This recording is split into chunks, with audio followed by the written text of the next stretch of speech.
Welcome back to the channel and welcome back to another quick pick prediction video. In this video, I'll be predicting the full card of fights for UFC Fight Night, Cannonier versus Imavov. So, Cannonier versus Imavov, predicting the full card of fights. So, without further ado, let's get to our first fight on the card. So, in our first fight, we have in the women's strawweight division, we got Tomar versus Reyes Amanda. And how do I feel about this one right here? Is I'm going low confidence Tomar to beat Reyes Amanda. And yeah, I really think this is a toss-up fight. I don't know why the odds are what they are, but they'll probably shift by, well, they probably ain't going to shift. This is the week. This fight ain't next week. This is this week. So there probably ain't much shifting going on. But, I mean, they ain't got much size and got much anything on her, to be honest. And I feel like Tomar can address everything that Reyes Amanda brings, and I think she can outwork her. If Reyes Amanda was able to be outworked by, she lost her last fight to Talita Alankar. I feel like she arguably won the fight, but she did clearly lose a round where it was no takedown score and she was outstruck by like a midget grappler with no type of striking, no type of cardio, no type of pacing, and got outstruck by her. And I think Tomar is a much better striker, and probably in my opinion a better striker than Amanda and a better striker than Alankar, obviously, as well. I think this is a fight that Tomar can win. I feel like she can outwork Reyes Amanda. I feel like she can address the grappling of Reyes Amanda. And, enough that she can outwork on the feet, outpace her. Amanda does got spaces in the fights where she just seems to take time off and just seems to like these great, these empty areas in fights. So I feel like Tomar is a much more active fighter, much more fleet-footed. And also with those stepping side kicks, and you got like a more boxy type of striker like Amanda, she can she'd be the more fluid, more lighter on feet, and like allow Amanda to walk right into these stepping side kicks and maintain a kind of like little kicking range on her own terms, like get her own shots off, but maintain that kicking range on her own terms. So it's not like random man is just walking her down and is, plodding forward and touching with big shots. Like she's gonna walk into stepping side kicks, spinning back kicks, head kicks, and all types of stuff. But ultimately, I think Amanda takes time, takes these big spots off in fights and rounds. I just think Tomar is just more active, and I think she more hungry right now. And I think this fight goes to a decision, and I think Tomar will get her hand raised. I think it's gonna be a close decision, but I think Tomar will get her hand raised. So in this one, I got Tomar via decision. Now to our next fight, we have in the bantamweight division, we got Stamann versus Taylor. I don't know why I butchered his name. Taylor Lapilus. Very basic name as far as at least his first name. Last name, a little different. First name, very, very basic. Taylor. But yeah, how do I feel about this one right here? Is I'm going Taylor Lapilus, average confidence to beat Stamann. I feel like Taylor Lapilus is solid enough to stuff the takedowns of Stamann. I just think he's the more clean striker, will have the reach on him. I think he'll be the lure Stamann in the counters, work behind the jab, and stay long and exploit the squattier Stamann and be able to address the wrestling. And I think he outpoints him to a decision here. I think Stamann will be game, but I think Lapilus will have everything he needs to address the strength and style of Stamann. So in this one, I got Taylor Lapilus via decision. Now to our next one, we have in the women's strawweight division, we got Eduarda Moura versus Denise Gomes. And how do I feel about this one right here? Is I'm going average confidence Eduarda Moura to beat Denise Gomes. Yes. Denise Gomes, I feel like I haven't really seen a fight, at least in the UFC. Contender Series, she did have a fight where I seen a good, clean, strong performance all the way throughout. UFC wise, I feel like her performance have been, not like she's been dominant or been doing this, doing that. I feel like it's like she caught some opponent like a big right hand and then finished them all. Other than that, I haven't really seen a clean performance. Lomaluk Bami was able to pick her apart and control on the ground, got outstruck and then out-grappled by a striker. And then Angela Hill was able to outstrike her and out-grapple her. So she got outstruck and out-grappled by a striker like 2 times. That was both her losses. I feel like Eduarda Moura is a much more clean striker, not relying on one punch. I feel like she is a more balanced, more polished striker. She's bigger, I think, taller, longer reach. I think she's a better grappler. I just think she's a better overall fighter, and she's not out there just looking for one punch. I think she's going to be, with all her skills in the striking and in the grappling department, she's going to mix it up. She's going to be able to mix it up and not be as susceptible for that overhand. And, it's going to make it harder for Gomes to find that one punch. But ultimately, I just feel like Eduarda Moura is just going to just be the more all-around fighter and the better overall fighter. I think she's going to beat her everywhere in this fight and be able to mix in the takedowns and grind her out and beat her to a decision victory here. So in this one, I got Eduarda Moura via decision. Now to our next one, we have in the bantamweight division, we got Daniel Marcos versus John Castaneda. And how do I feel about this one right here? Is I'm going I'm going Castaneda low comp. So John Castaneda, low confidence to beat Daniel Marcos. I just feel like John Castaneda is the more well-rounded fighter. I feel like he could win this fight on the feet or on the ground or a combination of two. I would definitely say I would favor pure striking to Daniel Marcos. I definitely would. But I'm going, in a tight matchup, I'm leaning to the fighter who can mix them more. I'm not expecting Marcos to mix up any takedowns. I expect him to look to be long, expect him to try to attack the legs of Castaneda, and I guess try to, limit his wrestling, take away his wheels, or take away his planning, or, ability to really drive on his takedowns. That's what I'm expecting. But I just see Castaneda just coming with a lot of intensity, putting the pace and pressure on him, looking to mix those takedowns in, and looking to break down Marcos over the course of the fight. I don't think he stops Marcos or anything like this. I think this is a very, very competitive fight. But ultimately, I think John Castaneda is going to have the higher pace, and he's going to be one mixing up more, and I think that's all going to wear on Marcos. Also, if he's having success with those takedowns, or a matter of fact, if he's finding success with gaining respect on the feet with his striking, that's going to open up takedowns. And he starts to get the takedowns, that opens up, your scoring takedown, like 1, 2, 3 takedowns in a round, or one takedown in that round. And then we get like a minute, maybe a minute 30, maybe 2 minutes of control time in a fight where the strike is already close, the pace is kind of close. And that's, this is all contributing what am I saying? Contributing to Castaneda winning. Like, you're getting the takedowns. You're getting respect on the feet. You're getting the takedowns. Now he's worried about, he's don't know what to focus on. He's focused on the wrestling. He's focused on striking. Now that's exhausting as well. And all that also is putting you on defense. I think if he's able to blend it all together well, gain respect in both categories, I think Castaneda could win this one. And he probably could even dominate. He could potentially finish. But I think this is going to be a competitive fight. I think Marcos is going to respond well. I think Marcos has pretty decent grappling defense. But I think the whole package is going to cause Marcos issues. I think Castaneda is going to be able to find success in all avenues, especially when he blends them together, mixes the martial arts, and I think he beats him by decision. So in this one, I got John Castaneda via decision. Now to our next one, we have in the women's flyweight division, we got a rematch between Andrea Lee versus Montana De La Rosa 2. They fought before.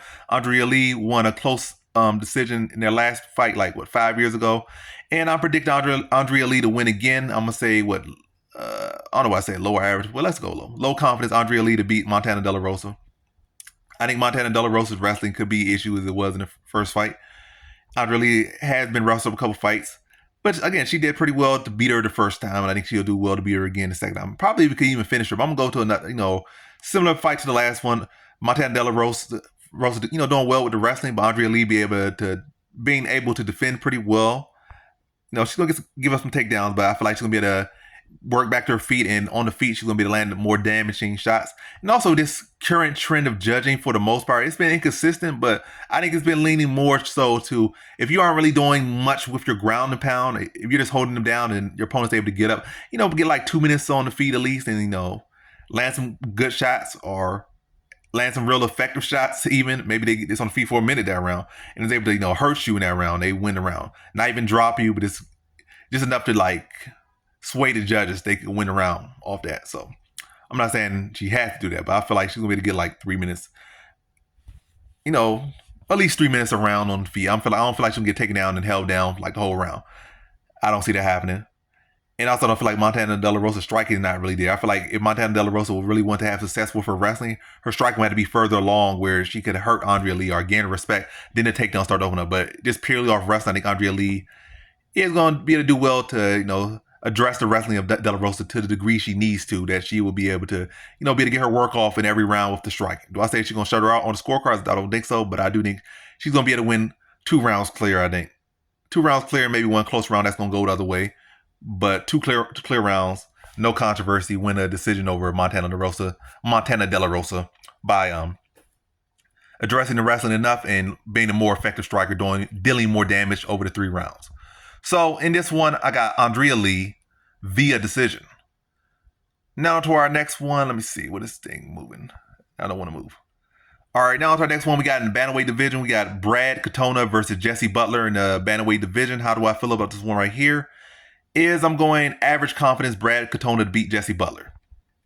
I'm not going to try to be all like, oh, he could do this, he could do that. Brad Katona average confidence. Could be high confidence, but after his last performance in a fight, I feel very high on him. Losing that performance in a very close fight, I still arguably feel he won. But, I ain't going to be all high confident in him here. He could be high, could really be locked, but average is good enough. Average is more than good enough. I think he's a better overall fighter than Jesse Butler. I think Jesse Butler is cutting down to 35 for, the first time in his recent career. I didn't look all the way into his career. When he was first debut, he fought at 135. In his last 4 or 5 fights, he's been fighting at like 45, and in his last fight, he fought at 55, like on short notice. So this is his first fight at 35 in a long time, if not the first time.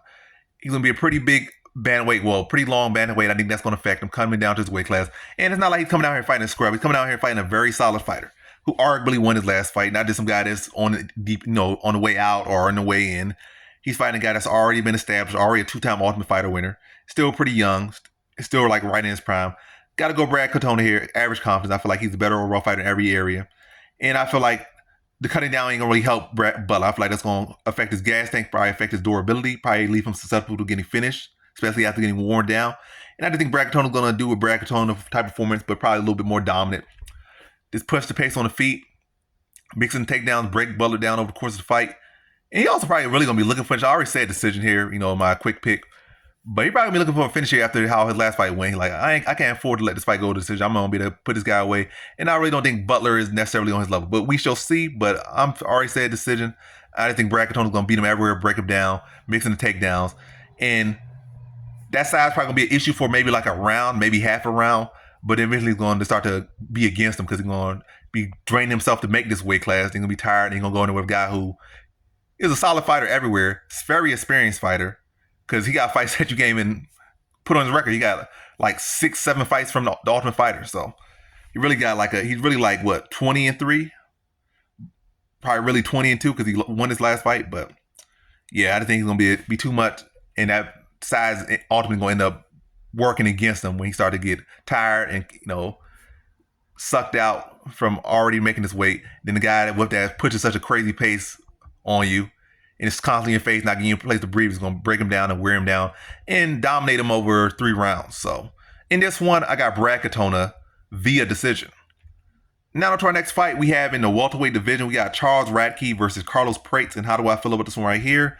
Is I'm going average confidence, Carlos Prates to beat Charles Radtke. I just think Carlos Prates is the better overall fighter, better striker, better grappler in my opinion, or at least better situational MMA grappler. I'm not going to say pure BJJ, but MMA grappling, as far as it's more positional battle. Ain't all about you can't punch this guy in the face in this position. You can't do this in this position. Like, nah. I can set up my takedowns with my strikes. I can stuff your takedowns, and it's not about it's a different game. And that's why I'm playing the music. But yeah, I don't know what to say. But anyway, I need like a studio or something. Any little police, any little annoying person with their driving up with their dumb car, playing their little love song, anything be piercing the walls. But yeah. Praise better overall fighter.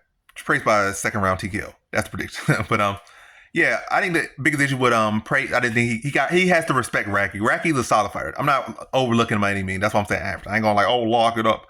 Radtke's a bum. Radtke's a solid fighter. He has good counters. He has pretty good power. He has good grappling game as well. But I feel if Prace stays locked in, he's the bigger, larger man. I think he's more talented.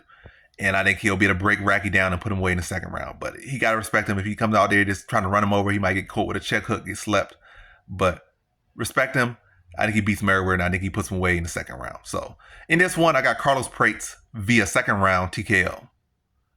Now to our next fight we have in the lightweight division. We got Thiago Moises versus Ludovic Klein. And how do I feel about this one right here? I'm going low confidence Ludovic Klein to beat Thiago Moises. I think this is a very, very, very, very, very, very tight matchup, to be honest. And I think it's a good test for Ludovic Klein. We haven't really seen him in this fight before. I think somebody in the comment section, I'm just saying I know somebody in the comment section. One of my regular supporters, gave a pretty good analysis of why this is a tough matchup and whatnot. I already said it was a tough matchup, even in a quick pick, but yeah, Ludovic Klein hasn't really fought too many grapplers, and Moises has fought strikers, grapplers. He's fought much more diversity. He's been further up, but I think he, pretty for the most part showed his ceiling for at least for now, and I feel like Ludovic Klein has been having good success at this weight class. And also, this is a different element for him. He's been doing exceptionally well at lightweight, At 45, I feel like that wasn't his primary weight class. I feel like this is his true weight class. He's doing his best at this weight class. And I do feel like he has solid takedown defense. And you can say he hasn't fought too many grapplers, but I have seen him go fight grapplers, and I have seen him get very deep in on takedowns, very exposed, literally lift him off his feet. And he still was able to defend, like perfectly timed, perfectly set up, perfect entry, and he was able to defend him. So his takedown defense is legit. You aggressive with it and relentless. Why am I talking like this? You're aggressive with it and relentless with it, chaining the wrestling. Even the best wrestlers or best defensive, guys with the best takedown defense can break. And Moises, that's not really that, but I think he could potentially find success with his grappling, but I'm not picking him. So let me go back to why the double Klein's going. I feel like double Klein has solid takedown defense. Even though he hasn't fought the best grapplers or that many grapplers just yet, I feel like his wrestling defense is pretty solid, I will say. And I feel like it's enough to defend Moises, who doesn't necessarily have the best takedown offense. Moises is the BJJ guy. He's not a wrestler. He did get one takedown on Islam Makhachev, so feather in his cap. But I think Lou Double Klein's wrestling will hold up here. And I think he is the better striker here. And I do think he beats Moises over 3 rounds. I think this is a good scrap. Definitely going to find, both guys going to have success. I'm not saying Lou Double Klein's going to shut down all Moises' takedowns, but I think he'll do a good job of maybe holding him to 2 takedowns, maybe like 3 minutes of control time over the course of 15 minutes, 3-4 minutes over 15 minutes. And I think his striking will be the dictator in this one. I think he'll win that striking battle, land the heavier shots, and win a competitive fight over Moises. So in this one, I got Ludovic Klein via decision. Now on to our next one. We have in our co-main event in the welterweight division. We got, I'm saying co-main event. There's so many fights left. And next fight we got was the first fight on the main card. We got in the welterweight division, Punahele Soriano versus Miguel Baeza. And how do I feel about this one right here? Is I'm going average confidence Miguel Baeza to beat What am I saying?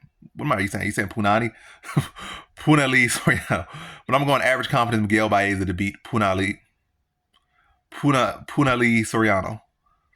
I just think coming down to his weight class, Soriano isn't really gonna. What are you gaining by coming down to his weight class? I can see you coming down, you're fighting like some bum, some new guy, but you both have relatively, the same story.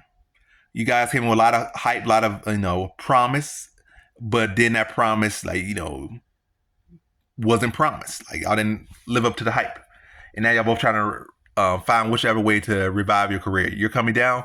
He's sticking in the weight class he was at. He took some time off to get better, and will he be better? But I already feel like Miguel Baeza was the more technical fighter. Soriano more so is like he defends takedown. He has had a wrestling background. He uses it defensively more so than offensively, and he tries to touch you with that big right hand. That's about it. He don't really have a great jab. Don't really have such great setups. He looks to touch with that big power. That's about it. And I feel like Miguel Baeza has better footwork, better kicks, probably a better grappler, to be honest. Overall grappling, not saying wrestling, but if he compete in a BJJ match, I feel like Baeza will win that. And I think he'll still be the taller, longer fighter. It's not like Soriano was such a big, filled out middleweight. He was kind of like a smaller middleweight. That's how he's able to come down here. And I feel like coming down here, I don't feel like, what does he really gain? But we shall see. Baeza don't have the best chin. Maybe Soriano could touch him with that power, put him out. But I feel like Baeza is going to be privy to that and do everything he can to take away that right hand, mixing the kicks, mixing the high kicks, and just look to break down Soriano over the course of the fight. And I think he TKOs him in the 3rd round. I think Baeza is the more fleshed out fighter. I think that time away he'll have shown improvements, and I feel like Soriano just going to be the same guy, just at a different weight class. At a weight class where you're going to be slower, more easy to see, more easy to read, and cutting that weight, you're going to be less able to take the same damage because now you're taking water out of yourself to make a lighter weight class, so he's gonna be more susceptible to getting finished. And I think Baeza will be able to put him away, and I think he puts him away in the 3rd round. So in this one, I got Miguel Baeza via 3rd round TKO. Now to our next fight, we have in the middleweight division, we got Julian Marquez versus Zach Reese. And how do I feel about this one right here? Is I'm going Zach Reese, low confidence to beat Julian Marquez. I feel like Zach Reese, though, he made a slip up in his last fight. And I think he's going to make adjustments. It's not like he got dominated or anything in that fight or anything like that. He made a simple grappling mistake. He didn't get the hook in when he had to try to set up the triangle, and he got slammed. It was a triangle armbar, but either way, he got slammed unconscious. By the way, he didn't get the underhook. Like, he didn't hook the leg to prevent that slam. He probably I do this in the gym. People don't slam each other in the gym. How you practice is how you fight. So you feel like, you don't train for somebody slamming you. you probably get into the or you probably feel like I'm such a big guy, he ain't gonna be able to slam me, and he's like, well, if he slam me, I'm still gonna have a submission. It's gonna be deeper or something like that. But he should have went for the underhook, hooked the leg, and that would have stopped all of that. But going to here, I feel like Zach Reese will be the longer, cleaner striker. I feel like Marquez, he's not really the most cleanest technical fighter. Not to say he's just some savage or anything like that. He is a savage, but he's not just some savage. He deserved every right to be here in the UFC. He's a solid fighter. But I do feel like he relies too much on dog fights.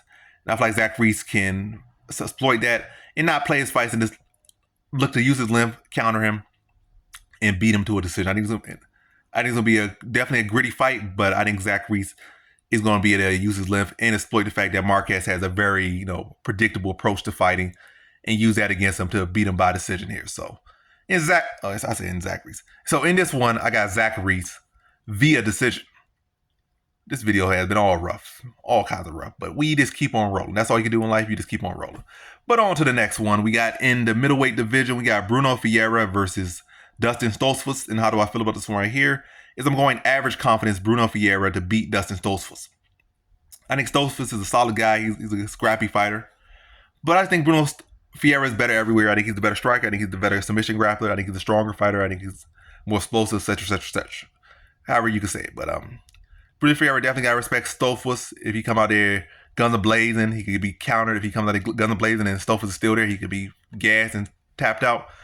But yeah, I think Bruno Ferreira is just gonna look to put the pressure on him early, break him down, and I'm gonna say he puts him away first round TKO. Like hurts him on the feet, just instantly puts him on the back foot, and start to tee off on him, breaks him down, and puts him away mid-late first round via TKO. So in this one, I got Bruno Ferreira via first round TKO. Now to our next one, we have in the bantamweight division, we got Rosas Jr. versus Ricky Turcios. And how do I feel about this one right here? Is I'm going average confidence Rosas Jr. to beat Ricky Turcios. So this is like the 10th time. Like, I can't speak. I can't even speak. New haircut, new me, but same, well, actually worse speaking. Hey, I'm not warmed up. I need to drink some water. I need some hydration. I need some donations. I need some, yeah. But yeah, that's like the 10th time this fight been scheduled. And the real bet should be, will this fight happen or will this fight not happen? Probably like minus 1,000 that it's not going to happen, plus 600 that it will happen. So cash it if this fight even happens. That's like bet on it happen or something. But anyway. Yeah, I think Ricky Turcios is a very tough matchup for, I'm not going to say very tough. He's an interesting matchup for Rosas Jr. And we just saw Ayman Zahabi is an interesting matchup. That was his loss. Like, you might say, oh, you lost to Ayman Zahabi, you're a bum. He's not. Ayman Zahabi's an underrated fighter. As we just saw, he was able to eke out a win over, man,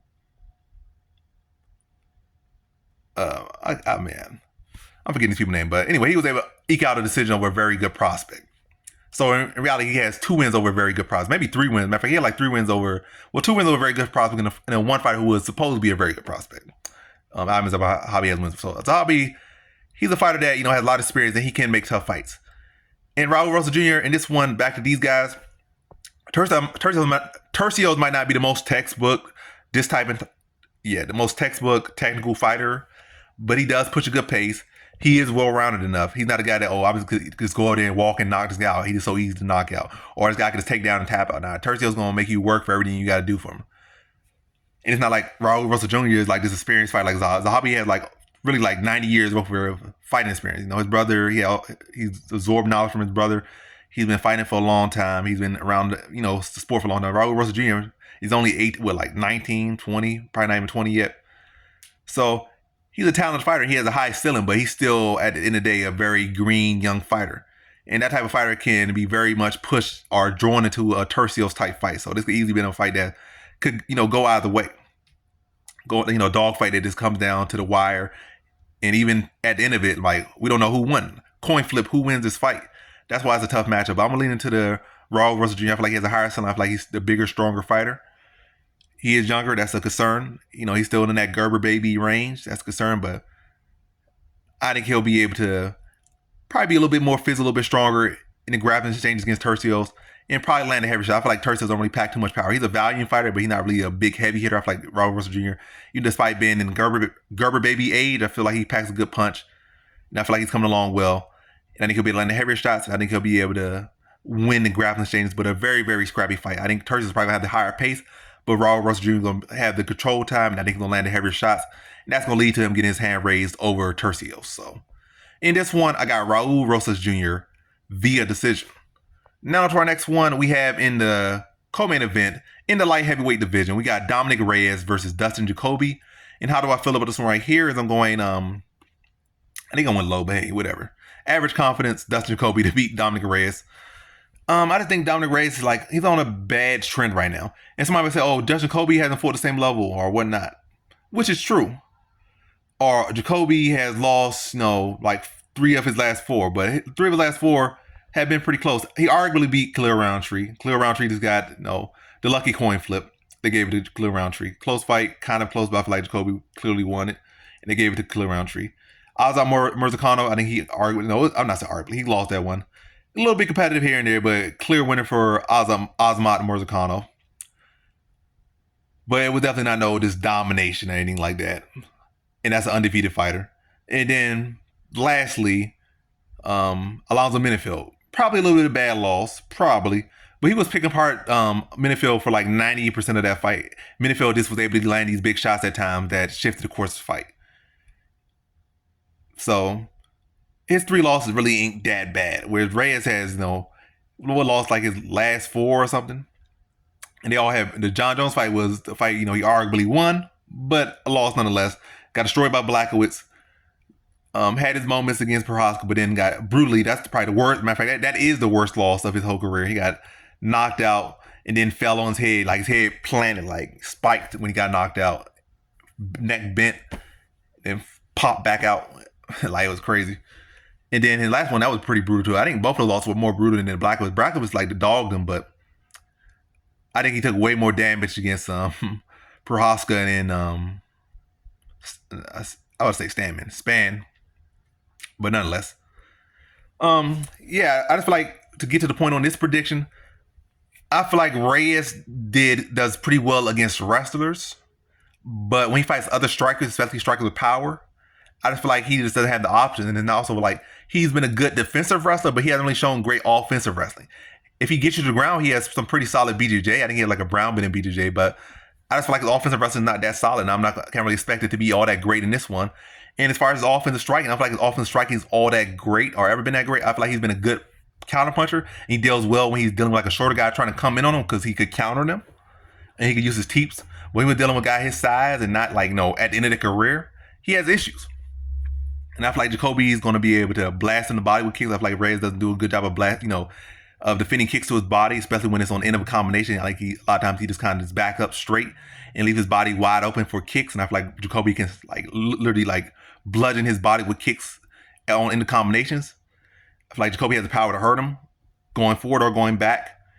And yeah, I just feel like it comes down to the fact that Reyes stylistically wise, he can do good against wrestlers because he can be the better striker than him. He has good takedown defense. He gets up very well. Hard to take down, harder to hold down. He's pretty good on the counters. And a lot of times wrestlers just rely on forward pressure. So when you're relying on forward pressure, you look for a takedown. He can defend a takedown. He can take advantage of the fact that your whole game is about going forward and pull you in and counter you. Which Kobe could sit at range and beat him at range, beat him on the inside. Beat him at range. He's the guy who has experienced kickboxing. And I think Jacoby puts him away second round. I think it just stylistically favors Jacoby, but maybe it could be the Reyes comeback, but I'm not predicting. I'm predicting Jacoby to put him away second round. So in this one, I got Dustin Jacoby via second round TKO. Now to our next fight, we have in our main event in the middleweight division, we got Jared Cannonier versus Nasruddin Imavov. And how do I feel about this one right here? Is I'm going low. Did I go average or low? Either way. Low confidence Nasruddin Imavov to beat Jared Cannonier. Yeah, I feel like Nasruddin Imavov is just a better overall fighter. I think he can mix up the wrestling. I think he can mix up striking. I feel like Cannonier just going to be looking to knock him out. Cannonier might try to go for a takedown, maybe later in the fight if Imavov is tired or Cannonier's hurt or a combination of the two, or maybe just try to mix it in and could probably have okay success there. But initially, I feel like he's not going to have great success trying to go for takedowns or even look for those. But yeah, ultimately, I feel like Nasruddin Imavov has him covered everywhere. I just feel like it kind of comes down to just avoiding the power, or at least not trying to get flushed too much with Cannonier or to stay in front of Cannonier. And I think Imavov will do that. I think he can mix it up, kicks, punches, elbows, knees, and then his last couple fights, we have seen the evolution. We have seen his improvement in his grappling. We have seen his improvement in cardio. In the Curtis fight, he was pushing a pretty good pace against Curtis, no sign of fatigue. You could say, in the Dolidze fight, he was slowed down. Nah, it was just a respect for Dolidze's grappling. All Dolidze was looking for was a chance to get a takedown. So he paced himself well. And even we saw after he was picking apart Dolidze, having close to finish him a couple times, you saw Dolidze was still able to, pretty much on E and head fully red, still could pull off some grappling, some good sweeps, even when he didn't get no great takedown. So you had to respect the grappling of Dolidze. With Cannonier, it's more so about respecting the power. It's not really the pace and anything like that.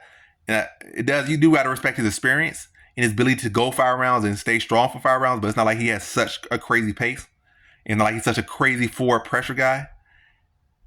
But yeah, I just feel like Imavov will be much longer, much younger, pretty sturdy chin on him. Pacing is getting better, cardio is getting better, and I think he's going to be able to mix up the martial arts, mixing some elbows in there, mixing some punches, some teats, some spinning back kicks, mixing some level changes, look to get the takedown. And really look to mix up on Cannonier and beat him by decision. I think it's going to be a good competitive fight, but again, I think it's going to come down to the fact that Imavov is much younger, much longer, much taller, and his ability to mix the martial arts and show his development and growth. Cannonier is still very dangerous, but I think it's Nasruddin Imavov's time, and I think he's going to win this one. And I think he wins it clear. Competitive, but I think it's a clear win for Nasruddin Imavov. I don't think there's going to be no controversial decision or nothing like that. I think it's a clear win for Imavov after 5 rounds, but definitely competitive, but clear enough. Probably like 3-2, if not 4-1 for Imavov. So in this one, I got Nasruddin Imavov via decision. And that concludes my fight predictions for the full card of fights for UFC Fight Night, Cannonier versus Imavov. And as always, thanks for watching. Peace.